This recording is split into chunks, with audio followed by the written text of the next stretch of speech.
রাতে বা সকালের নাস্তায় একই ধরনের রুটি পরোটা খেতে যদি আর ভালো না লাগে, এই নাস্তাটি বানিয়ে নিতে পারবে খুবই সহজে। আর ঘন্টার পর ঘন্টা এত বেশি নরম তুলতুলে হয়ে থাকবে যে খেতে হবে দারুণ সুস্বাদু। আজকের এই নাস্তা বা এই রেসিপিটা বানানোর জন্য একটা কাপের মাপ করে 1 কাপ সুজি নিচ্ছি। তো বাজারে যে সুজি পাওয়া যায় প্যাকেটে, সেটাই নিয়েছি। নিজেদের প্রয়োজন বুঝে সুজির পরিমাণটা বাড়িয়ে বা কমিয়ে নেবে। 2 কাপ জল দিয়ে এখন এটাকে ভিজিয়ে রেখে দিতে হবে কিছু সময়ের জন্য। 5 মিনিট এইভাবে ঢাকা দিয়ে রেখে দিচ্ছি। ততক্ষণে কিছু সবজি কেটে নিতে হবে। তো এখানে গাজর, কাঁচা লঙ্কা, পেঁয়াজ আর ধনেপাতা কুচি নিয়েছি। এবার 5 মিনিট পর তোমাদের দেখাচ্ছি সুজি ফুলে অনেকটাই নরম হয়ে গেছে। এখন এটা পেস্ট করে নিতে হবে। এখানে কিন্তু আর জল অ্যাড করিনি। 1 কাপ সুজির জন্য 2 কাপ জলই যথেষ্ট। এখন এর মধ্যে দিয়ে দিতে হবে স্বাদ মতো নুন, গাজর কুচি, ধনেপাতা কুচি, কাঁচা লঙ্কা কুচি আর পেঁয়াজ কুচি। তো এখানে নিজেদের পছন্দ মতো যে কোনো সবজি ছোট ছোট টুকরো করে কেটে দিয়ে দিতে পারো। তো ভালোভাবে মিশিয়ে নিতে হবে, তাহলে মিশ্রণটা একদমই রেডি হয়ে যাবে। তো এখন ঢাকা দিয়ে সাইডে রেখে দিচ্ছি। আর এখানে নিয়েছি সেদ্ধ আলু। আলুগুলো ঠিক হাত দিয়ে এইভাবে ম্যাশ করে নিতে হবে।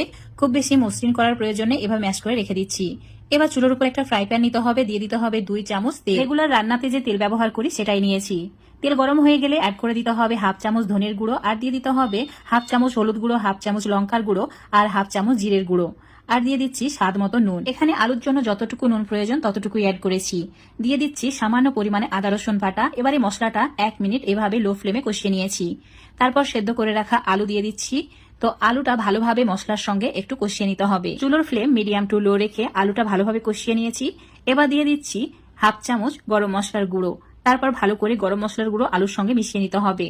1 মিনিট এভাবে মিশিয়ে নেওয়ার পর চুলোটাকে অফ করে দিচ্ছি আর এটা একটা প্লেটে তুলে রেখে দিচ্ছি। এবার চুলোর উপর একটা যে কোনো ছোট সাইজের কড়াই নিতে হবে। দিয়ে দিতে হবে সামান্য পরিমাণে তেল। চুলোর ফ্লেমটা একদম কমিয়ে রাখতে হবে। তারপর এর মধ্যে যে মিশ্রণটা করে রেখেছি সুজির, সেটা একটা কাপের মাপ করে 1/2 কাপ মতো অ্যাড করতে হবে। তারপর ঠিক কড়াইটাকে এইভাবে ঘুরিয়ে ঘুরিয়ে একটা রুটির মতো করে বানিয়ে নিতে হবে। খুবই সহজ এটা। আর এটা এতটাই পাতলা হয় এইভাবে বানালে দেখতে খুবই লোভনীয় লাগে। এখন চুলোর আঁচটা মিডিয়ামে রেখে 1 মিনিট ওয়েট করতে হবে। 1 মিনিট পর এবার চুলোর ফ্লেম একদম কমিয়ে দিয়ে নাস্তাটিকে উল্টে দিতে হবে।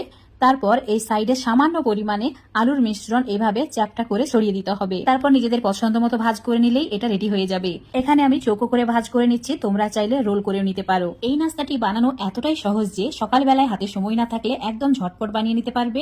এমনকি বাচ্চাদের টিফিনে, অফিসে প্যাক করার জন্য একদমই পারফেক্ট একটা নাস্তা।